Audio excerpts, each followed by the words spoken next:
life is for living, like living.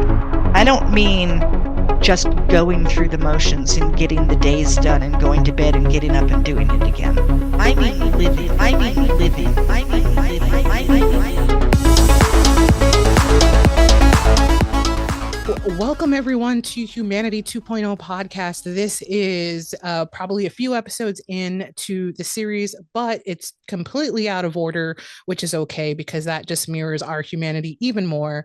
But you may have seen me previously with Are You Happy podcast and Are You Happy docuseries, and now what we're doing is we're exploring humanity with other humans and then addressing how we can bring humanity back into recognizing that there are still really good humans out there, a lot of great stories to see and to hear and be inspired by. And then we're talking to everyday humans who are here to share their humanity and their perspective with us. So, with that, I give you Terri Brown. Thank you so much for having me. I'm super excited to be here today. And can you tell us a little bit more about you? I want everyone to know how amazing you are. Yeah. Well, I'm just amazing. So I'm an author, I'm a podcast host, but I tell people I'm a lot more than that. I'm a mom, I'm a grandma. Um, I was a wife. My husband recently passed away, but I've been a wife right up until recently. I play bridge. I like to ballroom dance. I like to pick pennies. I love I just love life and I love being outdoors, riding bicycles, walking on the beach, all of those things. I haven't always been I haven't always grabbed onto life like this. I lived in an abusive relationship for 14 years and it really that messes with you and it kind of keeps you from being able to move forward or to even believe much in yourself. But when I got out of that relationship, immediately words started pouring out of me and I started writing manuscripts, but I was too afraid to let anyone see them. Mm. And I met my husband, Bruce, as we were dating, and he said to me, always wanted to ride across the United States on a tandem bicycle. And I thought, wow, that's an adventure. That would be something that could prove to people that I still have worth and value. Little did I know, no one else doubted that. It was me that doubted it. But nonetheless, we eventually got married and in the summer of 2020 rode across the United States from the coast of Oregon to Washington, D.C. on a tandem bicycle. That's a two-seater bicycle, pulling a trailer with all of our camping gear. And at the end of that 3,102 miles, I realized I could do anything I put my mind to. And what I wanted to be most was an author. And 14 months later, my first book was published. Wow, that's amazing. And I am so curious about how initially you equated value with the tandem bicycle ride. Like for you saying, Yeah, okay, if I could do this, then that's going to equate value for me. I think to me, I felt like I didn't have anything to offer and that I wasn't strong and I wasn't capable, and that by going so far out of my comfort zone, I had not been on a bicycle in 40 years. So it wasn't like I was just doing the same thing I always did. I had to do something really big and bold and way outside of myself. And I thought, if I can do something that everyone else says, there's no way you can do that, and then I can do it, that will prove to everyone how how much value I have, how much worth I have. Mm, Like I said, I don't think anyone else was doubting it. It was me because I had lived in this relationship for so long where I didn't believe in myself at all. mhm. And as as I went across the United States, I kind of shed those thoughts little by little. I was able to think things through, figure things out. 3 months on a bicycle, you have a lot of time to think. And I worked it out. And my husband would tell everyone that the person who started the ride was not the person who ended the ride. Ah, I believe it 100%. I can't Yeah. imagine all of the experiences that you had, all of the revelations you had, and then, Yeah. like you said at the very end, and to have that book pour out of Yeah. you. I mean, that Well, sounds immense. and that last, I don't know what it was, but it was like, oh my gosh, I rode across the United States on a tandem. Not not some athlete, not someone that you would expect, but me. And if I can do that, it's not a matter of can I do something? It's a matter of what do I want to do? Mhm. And I said, I want to write. That's what I want to do. And so I started writing. And so you did. And Uh, and so I did. and we're going to talk more about the writing and the bicycles because I have so many questions there. But before we do, I want to ask you some questions about humanity, Okay. without thinking of the general definition of what it really means. What does humanity mean to you? How would you define it out of your personal experience?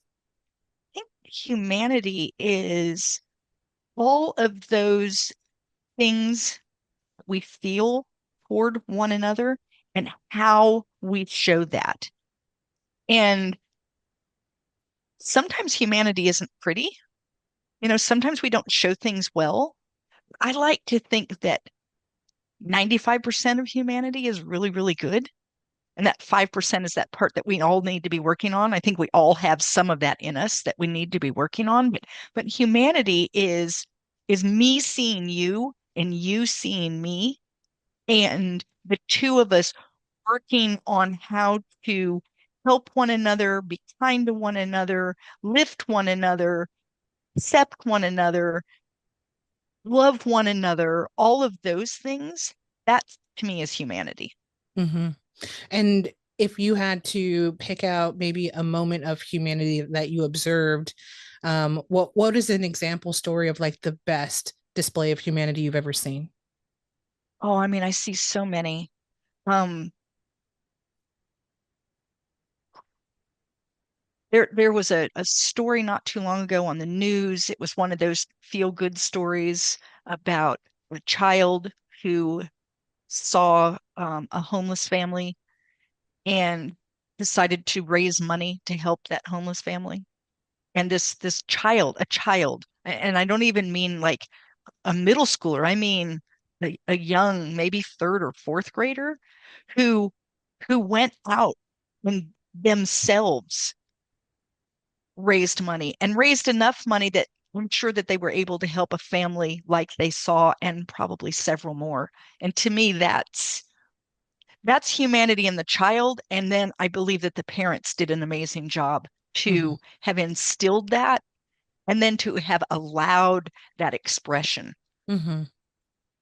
Because it's very easy for can you imagine an 8-year-old comes to you and says, I want to raise money for, whatever cause. And you're thinking, oh gosh, I can just see what a mess this is going to be. And it'd be easy just to say, oh, well, honey, we'll make a $10 donation somewhere. There's no way that the 8-year-old was able to do all of that without having this amazing support behind them. And Mm-hmm. I loved that too, because I think it was not only the child, but then it was everyone around that child who said, we see it too, and we're going to help you with this vision. Mm-hmm. That is an amazing story. Yeah, I can't imagine what amazing family he had to encourage him because you're right. They could have easily said like, "Oh no, we Right, don't we'll need to just do we'll just make a that." donation Yeah, to, Habitat for Humanity or something and we'll and write it be down. done. Yeah. Yeah, give it somewhere, give it to someone else to do. But they Yes. empowered that child, and then Right. I mean, I don't know what kind of parents he had, but I mean, I guess if maybe they were rooted themselves in selfless acts, then they're perpetuating that Right. action, the habit. But if he's with a set of parents that aren't normally that way, that speaks volumes too, because maybe they were inspired by him. And Exactly. And even if they were the kind of people that were usually involved, there's something about watching a child become involved that makes you feel even more inspired because they're not jaded yet. You mm-hmm, know, they just have a pure love for people and they see something and they want to fix it. And it's beautiful. My granddaughter and grandson this year for Christmas raised money for Toys for Tots. And they did it because my husband, who has had brain cancer and they believed it was probably his last Christmas, they did, what do you get him? And mm-hmm, he loved Toys for Tots and had been working in Toys for Tots for years and years. So they held a um, hot cocoa and cookie booth and raised money for Toys for Tots, took pictures of what they did, and then gave him that album for Christmas. And that touched those two children in a way that was beautiful. It touched my husband. It touched my grandchildren's parents. It yeah, touched all the family. that watched these two little kids do this. Those are the kinds of things that I think are just amazing. That is a pure representation of what could be, what Yeah. is, and what's possible. So I love that so much. That is so inspiring, and you guys just having that lasting memory is Yes. amazing. And I'm sure for him that was just the best possible gift. It's, So it was a beautiful smile that came on his face as he was yeah. looking at that album, and I caught a few of those on film. And yeah, it's wonderful that despite everything he was going through, he recognized what they had done, Mm-hmm. and it lifted his spirits. And it obviously helped children who weren't going to have a Christmas and parents who weren't going to be able to give their kids Christmas, all the things. And it ripples out. And I love that idea that a child has an idea and then it ripples and it ripples and it ripples and it keeps touching people and it keeps touching people. Yeah. So, And I think it's so important to tell those stories because, yeah, these days with everything going on, not to go into that tangent, but it just feels like stories like that are so necessary because, like you said, it's creating the ripple and it's inspiring others. And to see a child do it, no less, you're right. They're completely unjaded, untouched by any kind of disappointment or any kind of I guess opinion that influences their actions. right, So seeing them do it, just focusing on that idea of them doing it totally of their own volition, not even understanding the impact, that's right, huge. Gosh, that's right. huge. Because they weren't in it for any other reason other than Papa loves this and we want to do something for him and it will help these kids at Christmas. And isn't that nice? Mm, There wasn't any expectation that they would get anything. mm-hmm, mm-hmm. They weren't thinking, ooh, and then I'm going to get, or boy, won't I feel good, or won't my neighbors think something of me? They didn't have any of that. Right. And sometimes as adults, it's not that we don't do good things, but maybe we have, yes, we're doing a good thing. And yes, it's good that we're doing a good thing, but there's a few little ulterior motives in the back of our head, like, oh, this will make me look good, or, oh, I can write this down on my resume, or whatever. You know what Mm-hmm. I'm saying? And with a Right. child, you don't have that. They're Yeah. just, it's just a pure, I see a need and I think I can help. Do you think that we're capable, the adults? Do you think the adults are capable of replicating that in this day and age right now? Do you think it's possible? It's possible. We might have to work a little at it, but yeah, I'm of the belief anything's possible. When Bruce and I rode across the United States, it was the summer of 2020. It was COVID summer. And if you remember, it was a political unrest summer. It was not a pretty summer. Mm-hmm. And if you listened to the news that summer, you would have A, thought we were crazy to have ever attempted to go out across the United States in something like a bicycle where we're exposed to people and all the craziness. Do you know how much craziness we found? How much? None. None. We rode over 3,000 miles across the entire United States and never once saw a demonstration, never Mm-hmm. once had people say ugly things to us, Mm-hmm. never once did we get into a political argument with someone. Never. Why do you think that And was? I think it's because people saw us riding a bike and they wanted to know more. And as soon as they asked and we began that conversation, the things that could separate us didn't matter. What difference does it make what religion you are or what political affiliation you are or who you want to fall in love with? None of that mattered. It was totally irrelevant because we had found something to connect on. And Mm-hmm. I firmly believe that if you can find a way to connect with people, the more you connect, the less differences matter. Yes. Because I have all kinds of friends that I love dearly who are significantly different from me Mm-hmm. in many different aspects of their life.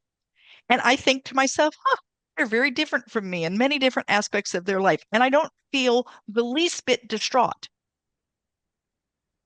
Why is that? Well, because I know them and I love them for who they are. How did Mm-hmm. that happen? I got to know them. Right. And I think that's what it is. So when you look at, any ism that we have out there, how do you get rid of that? Well, in my opinion, you get rid of that by going and meeting people in whatever group it is that you fear. Mm, I mean, it could be people with striped hair that eat tacos. Like it doesn't matter what it is, right? But sure. let's say that you meet one person in that group and you like them and you think to yourself, well, they're very nice, but they're probably an exception to the rule. Mm-hmm. But then you meet six more people and you like them too. Soon you're going to have to change whatever that rule is that made you say, I don't like people with striped hair that eat tacos, right? You're going to Right. have to change the rule because you've now met what, 5, 10, 15 of them and you like them. So now Mm-hmm. you have to change the rule. And so I think whatever ism or phobia that we have, if we can reach out and try to learn something about that person that's in that group. And I'm Mm-hmm. not saying that you're going to like every single person you reach your hand out to, but I think what I'm trying to say is you're going to find that the people you don't like have it has nothing to do with what group they're in. Sure. It has everything to do with you're not compatible for some reason. And it's probably a personality thing. Mm-hmm. It's not because they're in a particular group. Yeah. So connecting with people, talking to people. Yeah, Yeah, I like that. I think that's great. It's so true. It would solve so much. it would. It If the would. meat eater said, "Hey, I don't like veganism, but let me go talk to about 10, 20 vegans and find out Right, why." Oh, it's right. because of my health. Oh, it's because my brother, had such and such ailment, and when I switched to this lifestyle, my health was immensely, I feel so much better. improved. Yeah. Yeah. Like And who even knows? if you find someone that just believes very differently than you do about whether a person should or should not eat an animal, Mm-hmm. can you accept that? Because you should just as someone who's vegan needs to be able to accept that there are people who don't believe what they believe and they're going to eat meat. It should be okay. We should Right. be able to say, huh, that's very different than what I believe. It's not going to change my opinion, but it's interesting to know. Yeah. Yeah, for Can we sure. not just be interested? Mm-hmm. Can we not just be open to the fact that there are people who are going to have differences than us? I don't know one person who's exactly like me, Right. And so if I have to have people who are just like me in order to be friends, well, then I'm going to be alone, and so are you, and so is every person on this planet because there isn't anyone else out there. Even Mm-hmm. identical twins have differences, Mm-hmm. Very true. right? And so we need to learn to like back up a little. I in my book at one point I say, we can fight over differences and there are plenty of them. And it can get down to whether you'll put pineapple on your pizza, right? And Right. people will fight over that. Oh, And it's like sure. why fight? Yeah. Get a pizza, put pineapple on half, don't put pineapple on the other and enjoy Right. pizza together. Like Yeah. can that not be done? Yeah. So it seems that like all of the divisiveness and the separations, regardless of what category or subject that it's on, it could be undone, or at least it could be expanded on if we were to Yes. venture out with those groups and talk to them or create some kind of dialogue, Create a understand a dialogue little and bit, read about what they're yeah. talking about. And like I said, even if you can't really understand, like, you look and you think it doesn't make sense to me. Can you at least say, okay, that's what they believe? Mm-hmm. And as long as it's not actually harming you, Sure. if someone believes something where they're, feel they can come on your property and steal your goods, I don't mean that. But Right. if they just believe that eating pineapple on pizza is really good and you think it's really gross, can you live with that? Yeah. Yeah. Like, is it going to hurt you that someone else chooses to eat pineapple? Not unless you're allergic. I mean, But and yes. even then, them eating it isn't going to hurt you No, no, no, not unless their food is prepared near your food. But near still, yours, the right? concept is true. Yeah, I agree Yeah. with that. I mean, it's why is it foreign for us to even think of the idea of having a conversation, period? Let And alone learning about what their beliefs are opposite of yeah, yours. That's so it weird. used to be, I'm 61. I remember a time where people disagreed on political matters, disagreed on religious matters, disagreed Mhm. on things, and they could have a rousing discussion that was verging on what sounds argumentative, Uh-huh. and then go have dinner together Uh-huh. because they were done with that conversation and they've now moved on and they're friends and it's fine that they disagreed. Right. And it doesn't happen as much anymore today. You almost Yeah. people tiptoe around. I know there are a lot of things I'm afraid to say out loud Mm-hmm. just because I don't want to start something, Mm-hmm. even accidentally. Like, it's better just to keep your mouth shut, look down, just say, why Stay in is your that? lane. Yeah. Yeah. Yeah. Yeah. So, Wouldn't it be better if we could just be honest? right. Right. What a novel concept. Yeah.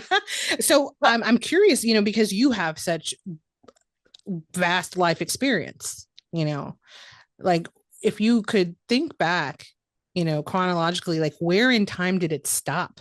Where, or is there a moment, a social moment or a cultural moment or some kind of key moment in time that you recall where it went from being open-ended conversations that everyone could then be friends after to being this, oh no, we're completely separated. You're in your I camp, think I'm in my I camp. think there's two main things that happen. And now I'm going to sound like one of those old ladies, okay, where everyone's going to walk away and go, nah, that's an old lady. But there was a time where television news was not 24/7. Mm-hmm. Mm-hmm. Okay. So the news happened, like at noon, and it happened at 6, and it happened at 11, give or take, somewhere in there. Sure. Mm-hmm. And in those news cycles, they didn't have time to make a lot of opinions about the news. They only had time to report it.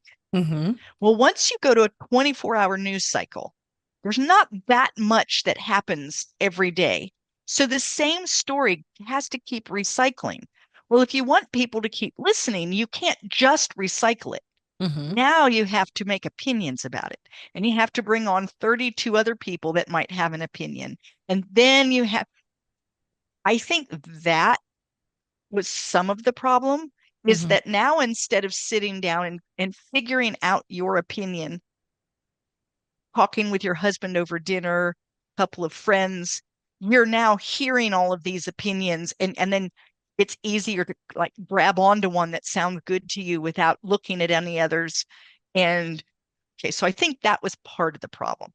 And then I think the other problem is um, social media. And I think social media can be a wonderful tool.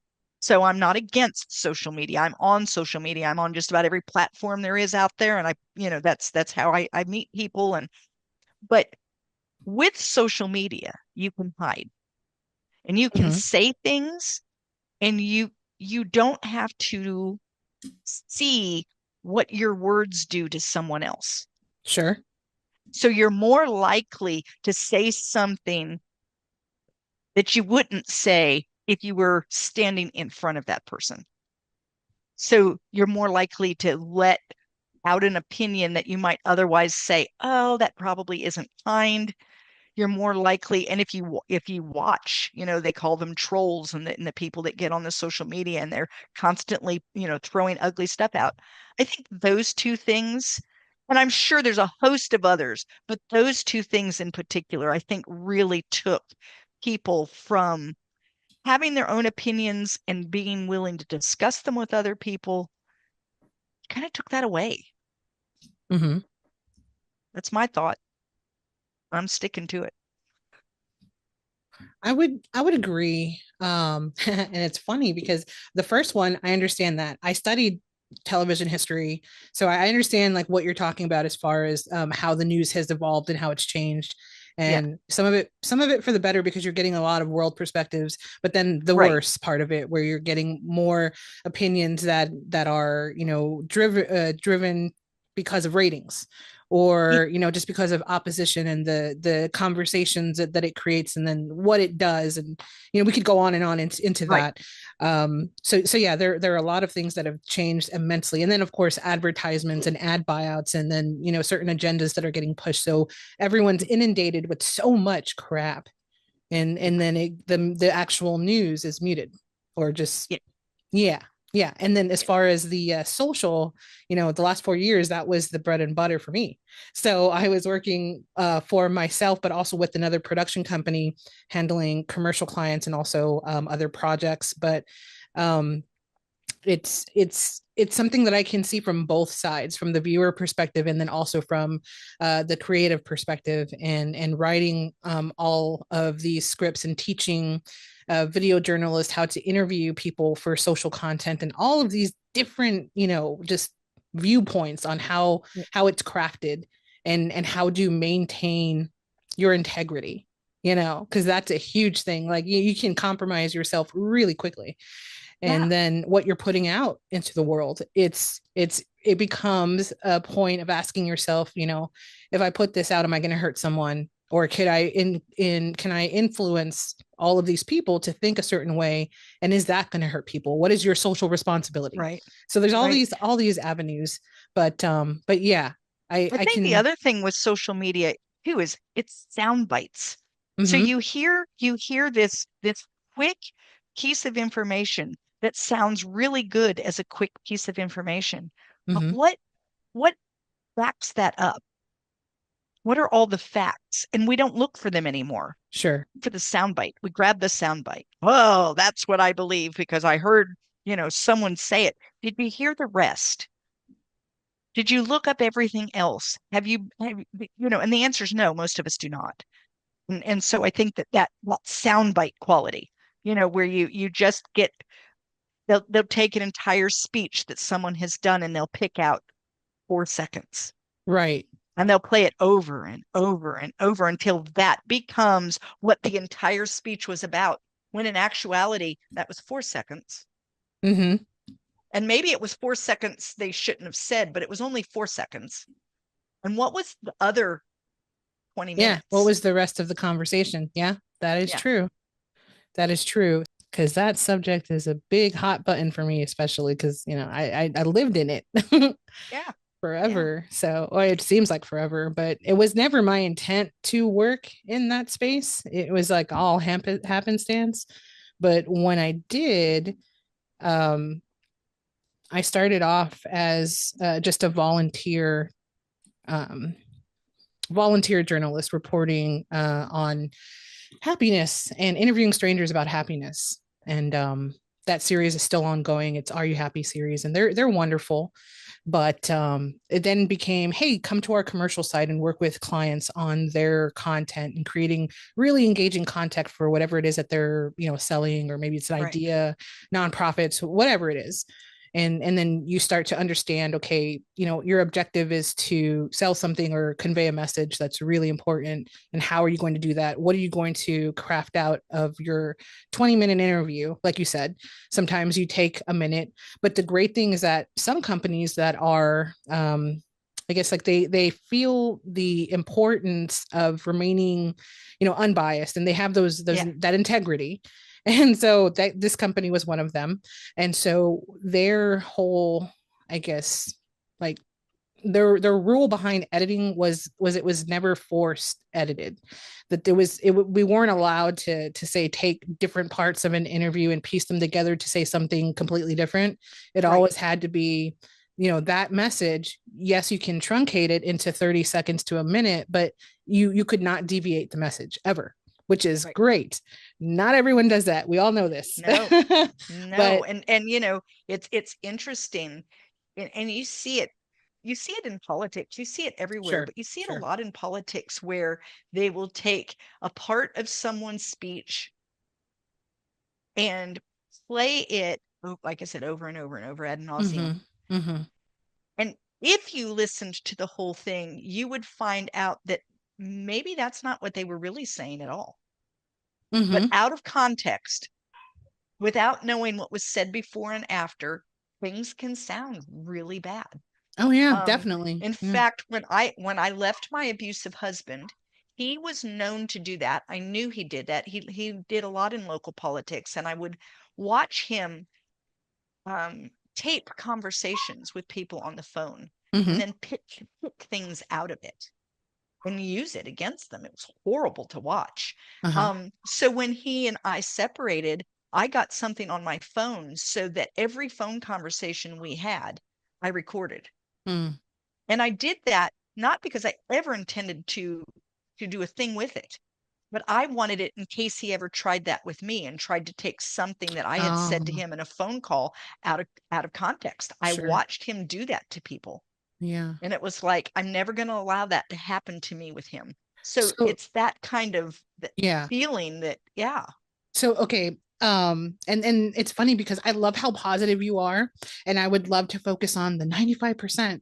Because earlier we talked about that yeah, 95 and the 5%. I would love to, yeah, and we're still going to go on that, but I have to address that 5% because yeah, I think that there's a beauty in finding out why, there's that 5% that doesn't think that humanity is salvageable, or because there are certain representations of really bad, examples of humanity. So that kind of is one of them. If you're watching someone yeah, else manipulate and take it, yeah, yeah. just do these awful things.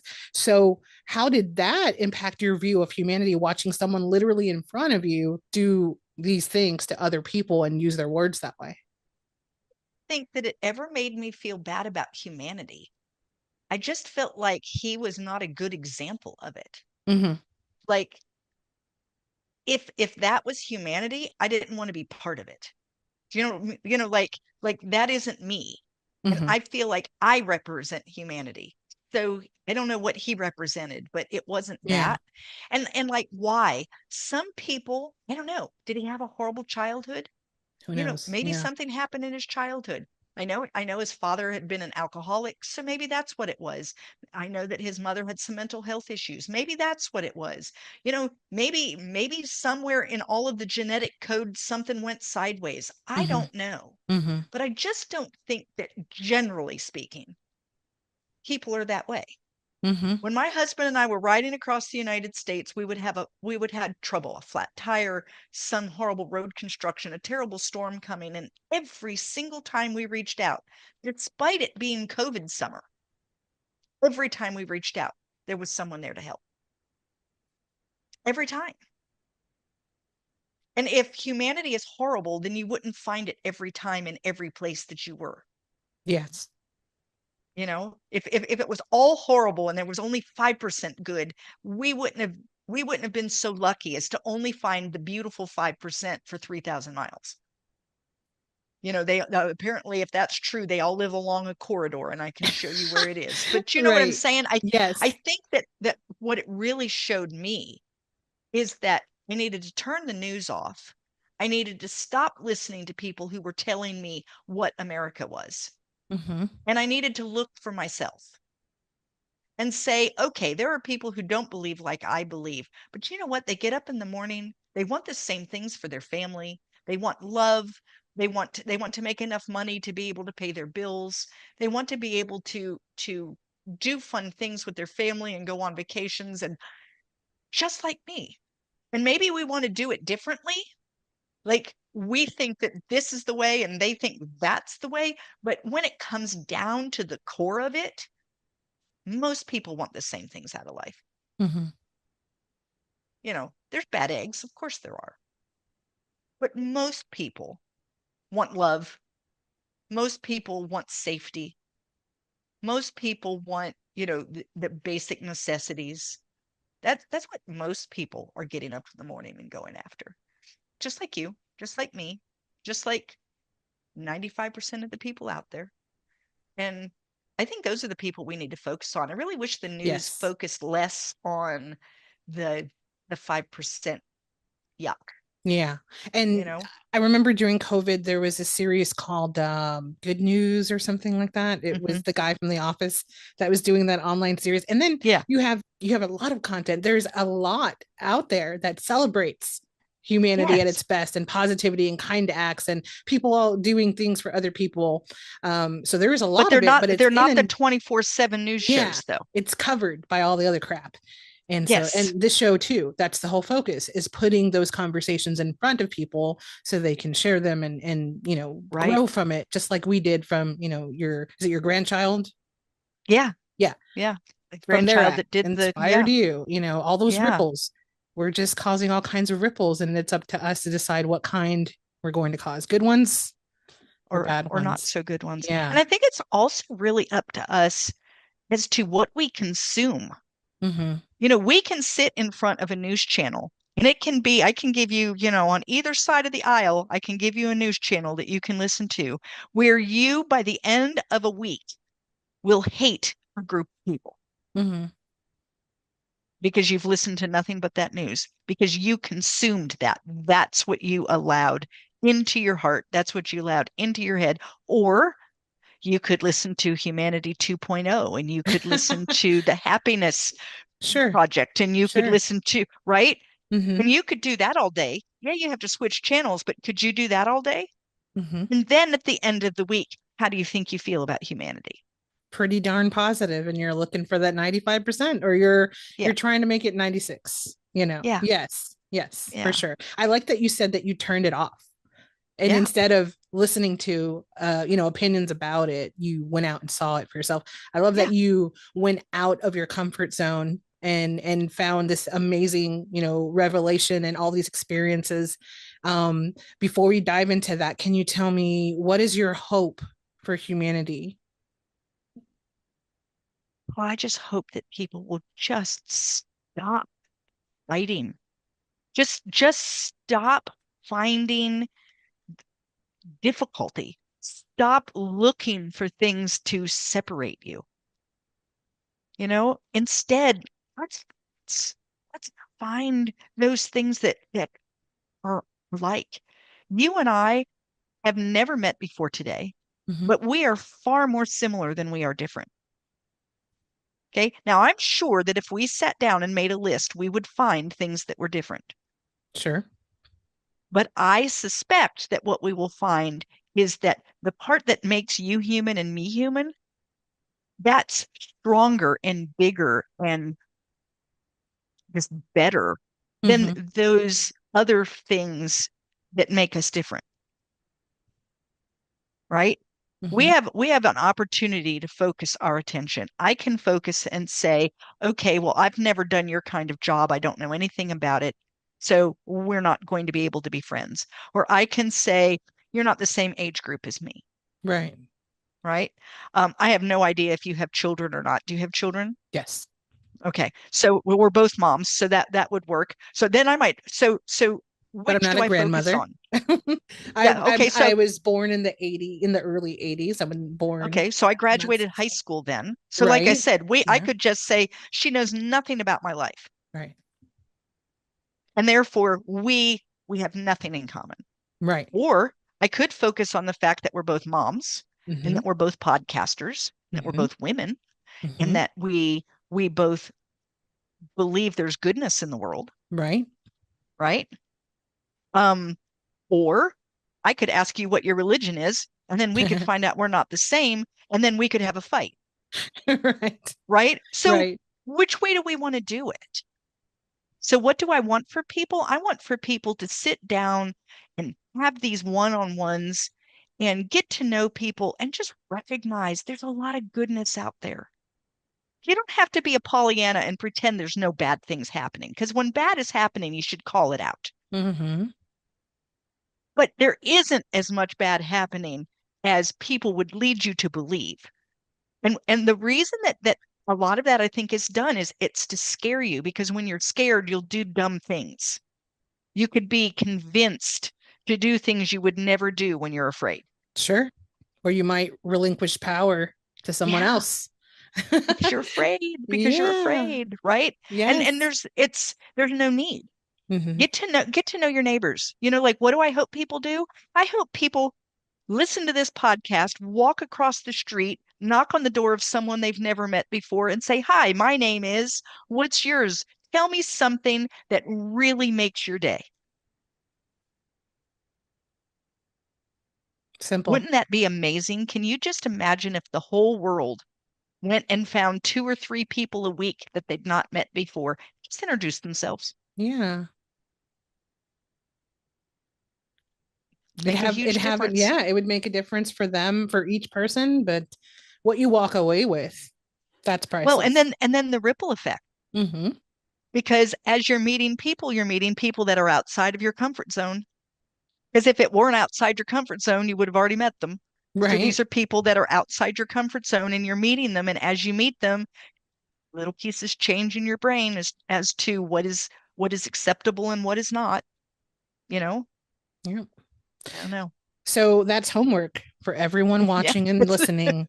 If you're listening or watching, that's your homework. Go across the street and introduce yourself to someone you don't know, and then come back and comment either on the show or on social, whatever. So that way we can check your homework and make a call and make sure you did it. No.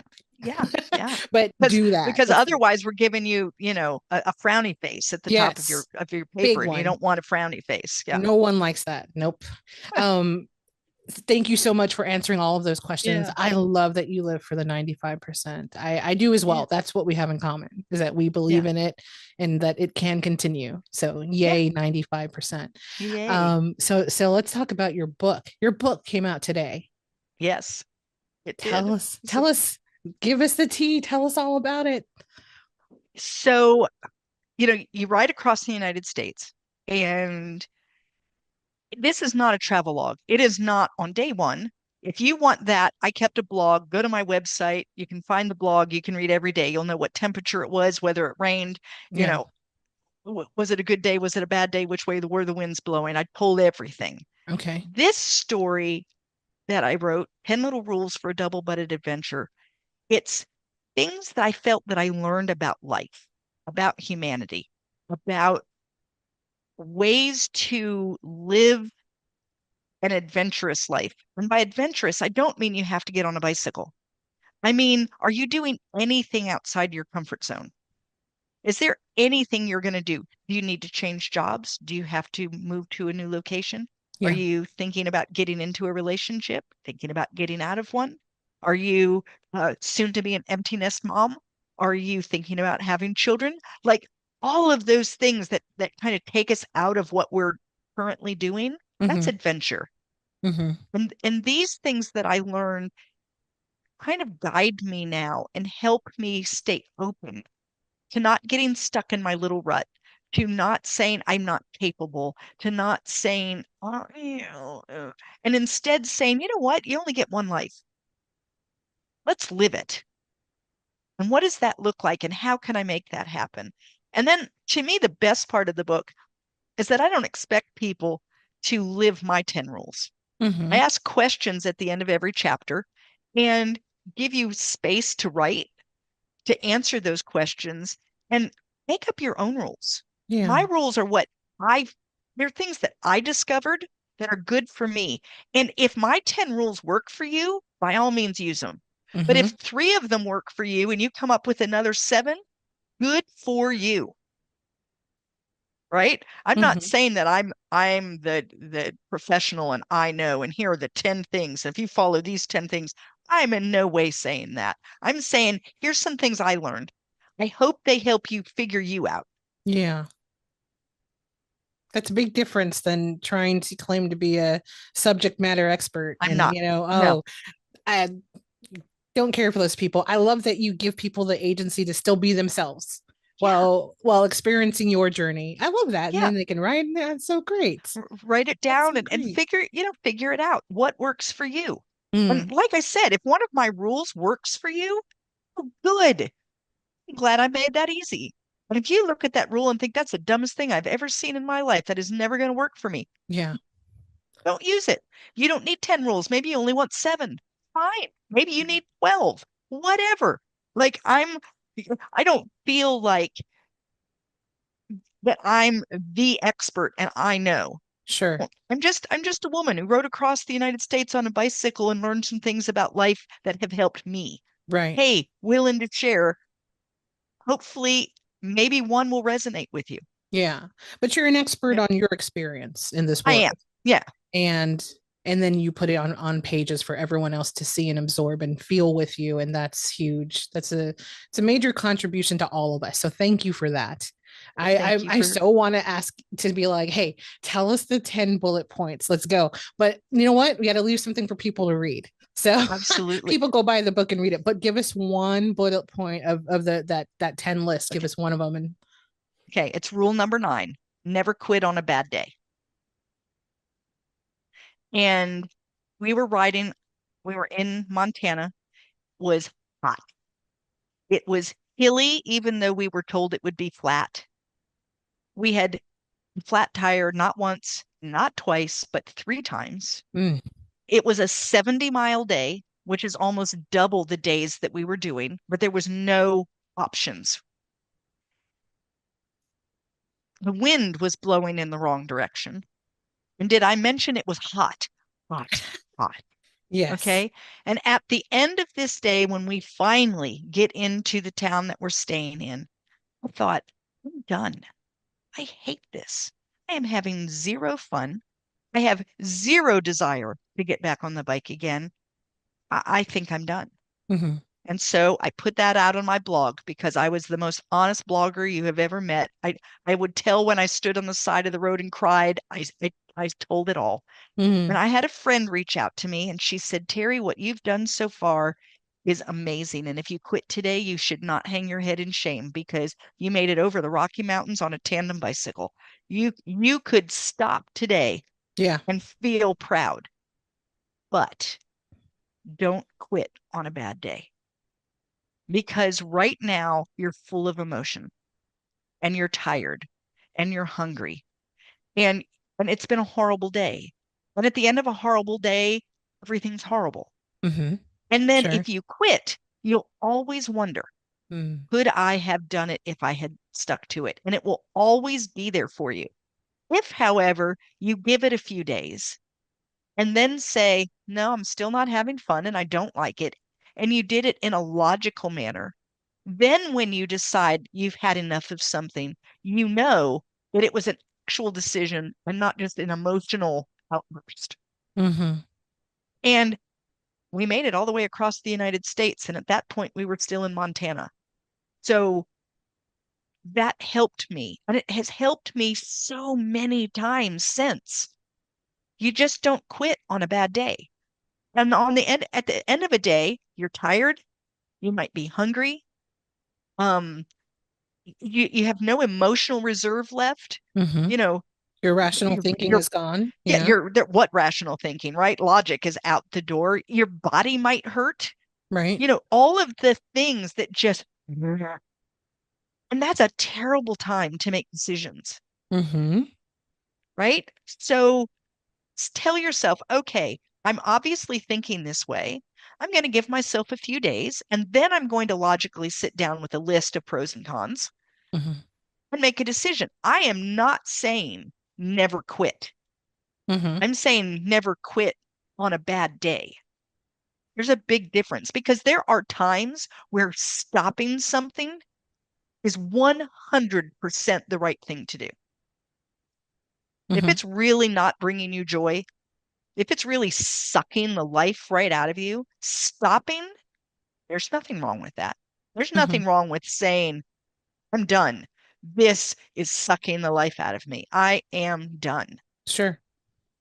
But don't do it when you're full of emotion. Hmm. Be able to take that step back, make it logical, and then you can live with your decision. Then when you stop and someone asks you about it, you don't go, "Oh, I wish I had," you don't have any of Yeah. that because you Yeah. now know and you can look at him and say, "No, we made the best decision for us. It really wasn't possible to go any further." Right. Have you And you always can say been it with confidence. have you always been that logical though in your thinking, or was it kind of Oh no, I'm a mid-latter life? highly emotional. I'm a highly emotional person. I in fact, I what I've learned about myself is I have to let myself have that emotion Mm. before I can become logical. Okay. So I'm the one who stands on the side of the road sobbing. I have the first time that happened, we're cycling, we get to a point, I'm exhausted, we're standing there by the bike, he's munching, and I started to cry. And Hmm. you can tell he's like, oh, what do I do with her, right? And he comes over to try to hug me. I don't want any of that because and Yeah. so I'm now crying and crying, crying. I finally get it out of my system, and I said, okay, come on, let's go. And he looked at me and he said, what? I mean, I'm sure he's thinking to himself, we're going to have to call someone to come get us. Like, I don't even. And I said, Right. well, we can't stay here. We have 12 more miles before we get to the hotel. And Right. so get on the bike. I just needed to get that out. And then I can be logical. Mm, But I can't be logical when all of that stuff. And I think that's kind of the don't quit on the bad day. yeah, At that point, I have all of that going everywhere. You can make really, really bad decisions that way, 100%. Yeah. you know? And if you are a person that has trouble being logical, find a buddy. Mm-hmm. Like don't quit on the bad day. Take a deep breath. Give yourself a day or two. Go to your buddy that's more logical and have them help you lay it out. Yes. Someone told me the other day, if you can't figure something out, well, how did they put it? Get out your ask, get off your ask. In other words, go ask. And it Okay. was, and I loved that idea of you get Uh, outside, you ask questions, right. ask for help, a ask. If you can't do it, then reach out to someone. If you know that's not you, that it doesn't matter what you do not have logical brain, that just doesn't work for you, Mm-hmm. get a buddy. I can guarantee you have at least one friend that's logical. Sure. Use them. Right. Right. Hey, bud, I'm stuck in this really, really, really emotional place, Yeah. and I've given it a few days to simmer, but I need someone to help me create a pros and cons list. Can you help me Yeah. do that?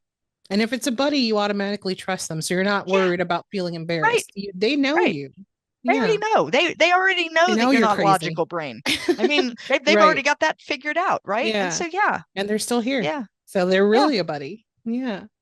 yeah. Um, I know that this amazing work couldn't exist without the realities of your life, and some of them are very hard.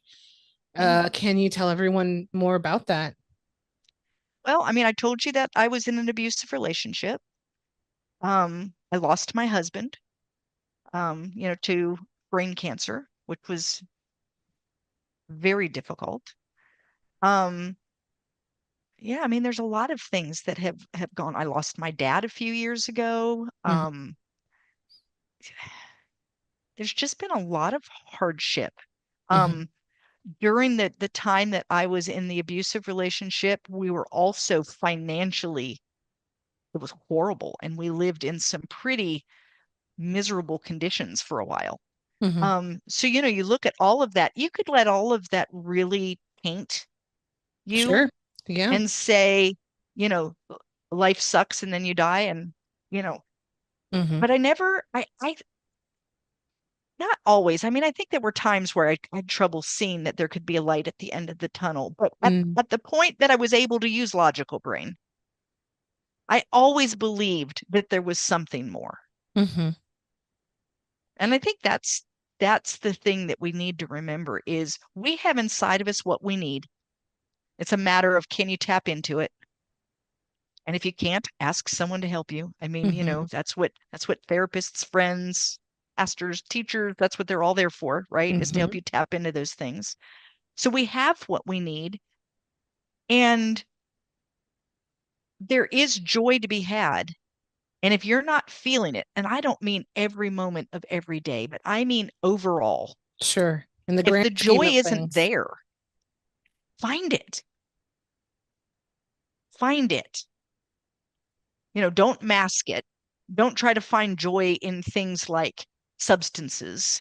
I don't think you really find joy there. What you do is you mask non-joy, but you're not finding it. So look for like what sends you, what makes you happy, what what makes you excited to get out of bed in the morning. And then figure out how to get that into your life. Mm-hmm. Terry's 2 cents. I really love the title of your book. I mean that caught me right away. Got me right away. I was like, that is so funny. And then just reading the backstory of, what you spoke about. Um, First off, I thought I hate bicycles. Well, I had a lot of accidents and one major Yes. accident on them. And part of that is because my brother gave me a bicycle that was too tall. And I got on it anyway. And I went down a street and it had no brakes on it. So that was a whole thing. So then, I didn't really love bicycles, but just the idea of you and your husband traveling on a tandem bicycle, no less, that's even more rare to see and hear about. That idea is just so captivating. And then it makes me think about your relationship and how solid that relationship has to be, and was Well, it solid or even more at the end of the trip? so the ride is what made it even more solid. I think the ride could have torn us apart if we had let it, because you have to be able to work together every Mhm. single day for 3 months. We were never apart, never.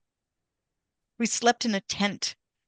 I mean, the few times that we were in a motel, they were the cheap ones. So there was like one tiny bed that we were both stuffed into with all of the gear and the bikes and everything all in there with us, right? Like Sure. we were always together. We had to cook together. We had to shop together. We had to, everything we did, you had to think about the other person, Yeah, sure. everything. And we tell everyone that after 3 months on the tandem, it was like 20 years of marriage. Mm. And for us, it was a good 20 years. We figured it out. We figured out how to work together in a way that was productive for both of us. We could both walk away from almost every day. There were only two that I can think of that were not good days. And when you think of that out of 90 days, that's a pretty good, That's a great you know, percentage. Yeah, yeah. that's amazing. Um, is there I know there are many, but just what's the first moment that pops in your head when you think of like something really rare that you witnessed or were a part of? Just something like totally random, but so rare and it was just really nourishing to your soul. What was that? We were riding up a hill and it was a hard day. And I was no longer looking around. I was looking down and I was just pedaling. Push, push. And that was what I think was actually even going through my mind. Like one, two, like just get it done. And my husband said, Terri, look. And I looked up and off to the right, there was this big field of horses Hmm. and they started running with us. Wow. And the faster we would go, the faster they would go. They were running right with us. And they got to the end of their fencing, and Yeah. the stallion at the front stopped and pawed the ground and shook its mane. And we went on, and I thought, you couldn't have paid to run with the horses. Yeah. Like it was like we were another horse to them or Cinematic. You something. were in a Yeah, movie. You were in a it Western. was. It should have been in a movie. And if you had seen it in a movie, you would have said, oh, that had never really happened. But it did. It happened to us. It was so cool. That's so amazing. Ah, those horses, what are they thinking? They're like, Yeah, what, seriously. Like, did they think we were another horse? right? Did they, I don't Are know. they I like, have let's no play idea. chicken? Let's do this. You were in a Yeah, contest and we know it. And then the one at the end that shakes, he's probably saying like, hey, good job. You good won or job, something. Yeah. Don't go that way. Yeah, who knows? I don't know. It was so cool. And it's Yeah. one of those things that if someone had said, hey, we're going to go and try to get the horses to ride with our bicycles, it's not going to happen again. No, you can't recreate that. No, You would have to have no. like a bunch of horse masters and 50,000 Seriously, cameras. I don't know. exactly. Yeah, And you'd yeah, be out there for hours and hours until you finally got it to happen at the same time. And what would really happen is they would get cameras that got horses running and they would get cameras that got the bicycle and then they would mash it together so it looked like the two were happening and it never really yeah. did. You could never capture that well Yeah, enough. But it's in your yeah, mind's eye it forever. It's in is. your memories, and that's amazing. Yeah. Um, what do you hope that people receive from your book? I want them to walk away and realize that life is for living, like living. I don't mean just going through the motions and getting the days done and going to bed and getting up and doing it again. I mean living. And that they need to try to figure out what does that look like for them and then start pushing for that. You Hmm. can't you can't have an adventure like this every day. Sure. Some days are just going to be boring days that you have to get up, slodge through it, get to the end. Are there any days that you have, any moments that you have where you've thrown in a little adventure, where you've thrown in a little something outside, and to understand that whatever that is, that you can do it if you want it. I rode across the United States. I had not been on a bicycle in 40 years. When we came up with the plan, I was 80 pounds overweight. There, the answer should have been no. Right. Like there's no way. Terri cannot do this. This is ridiculous. But I Right. wanted it. And because I wanted it, I did what needed to be done to make it happen. Hmm. And I think that's what I want people to understand is we've got that. We've got that ability. Hmm. So do it. And then the other thing is oh, please don't make a bucket list. If there is something that you want to do, like go look at that bucket list. Most people have one. Look at Hmm. it. Is there something on that list that you really, really want? Hmm. Your next piece of homework is to figure out what you're going to do to start working toward that. Get that off your bucket list and get it on your do list. Yes. And if you don't want to do it, if you look at it and think, take it off the bucket list. You do not want to die with Yeah. a list of things you wish that you had done and never got to. It is better to have done two things and done them Hmm. and been able to look back and say, I did this and I did this. I rode across the United States on a tandem bicycle than Yeah. it is to have 80 things on that list.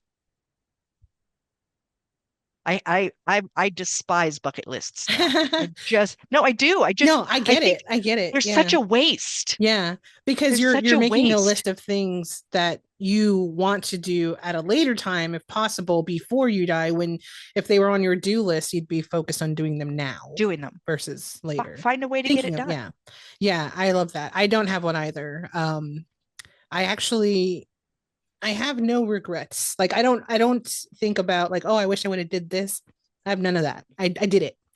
And I'm Yeah. so glad that I lived that way. My entire life was Yeah. like that. No leaf, left unturned. It was just you had to do it. And I lived outside of that comfort zone without even knowing that there was an uncomfortable zone. And so I'm Right. so happy for that. And I do actively pursue those things that I want to do because it's Well, and so necessary. do I have some regrets? Well, yeah, but they're not really mine. I wish I had learned to play the piano as a child, but we Mm. didn't have a piano and my parents couldn't afford a piano and we couldn't afford piano lessons. So at 55, I got a piano and I started taking piano lessons. Yay. Now, am I any good? Doesn't No, matter. probably not. Doesn't That matter. doesn't matter Yeah, because I'm not trying to become a virtuoso. I'm not going to hold a recital. sure. I'm learning to play piano because it's something that makes me happy, Yeah. Yeah. And I something love I that. wanted to do. And so I Yeah. did it. Yeah, I Yeah. love that your advice to people is to find those things Yeah. that make them happy. It feels like it's the time to evaluate where you are and say, okay, this can stay, this can go because it's not contributing to what makes me Yeah. happy or it's not part of the journey. Yeah. So that's And huge. and I think it's okay to bring things in and then to later let them go. Hmm. You can say at this time in my life, this is really what I wanted to be doing. And it no longer does that for me. And I'm going to let that aspect go as I bring in this instead. I Sure. think that's allowed. We're Yeah. allowed to keep evolving and growing and Exactly. becoming, Yeah, it you makes know? sense that And your list would change if you're yeah, changing, of course. Yes, tell everyone where they can find you, the websites, the socials, the title, stores, all that stuff go. all the stuff. So the easiest place is go to my website, which is my name, Terri M. Brown. That's Terri with one R. Um, If you go to terrimbrown.com, you'll be able to see all my socials. I've got all the little icons. Just click on them. You take right to the socials. I Mhm. have a newsletter that I put out twice a month. One is a lot of stuff about me, and one is books that I've been reading. And so I'll give you quick reviews of the books that I've been reading. Um, I have a podcast that I do where I talk to other authors about the books that they've written. So if you want to, find out more about that, that's on there. You can look at the blog that I kept for my journey. You can buy my books. I have a contact page. So if you just want to reach out and say, hey, Terri, I'm just dying to know what route Yes. did you take, I'll get back with you. So yeah, I think that's the easiest way Yeah. is The All the website. links to everything is in one place. So go there and then like have fun and figure out what it is you want to do there. Find your inner Terri. I love that. Yes, I yes. think that I could see a column just, hey Terri, Hate publishing all the things people ask you, just yeah, that would be awesome to see. Well, thanks again so much for being here on our podcast. You've been amazing to explore humanity and to witness yours and be inspired by, what you've done on your bicycle journey. And we look forward to reading your book and sharing it with everyone. So Thank uh, you so much. thanks for keeping us focused on that 95+%. Thank you. Have a good night. You For too. everyone, we will see you on the next episode of Humanity 2.0. I almost said, Are You Happy? Humanity 2.0 podcast. And don't forget to check out the video series on all the social platforms as well, where I took 4 years of interviews from various places in the country and took parts of humanity and put those on all of the social platforms. So be sure to check that out. Thank you guys. We'll see you next week. This is Vanessa the Vivacious and Terri Brown. Yay, Terri Brown. Real quick again, tell everyone the title of that book. 10 Little Rules for a Double-Butted Adventure. Go get it. Go get it. It's out today. Thank you again, Terri.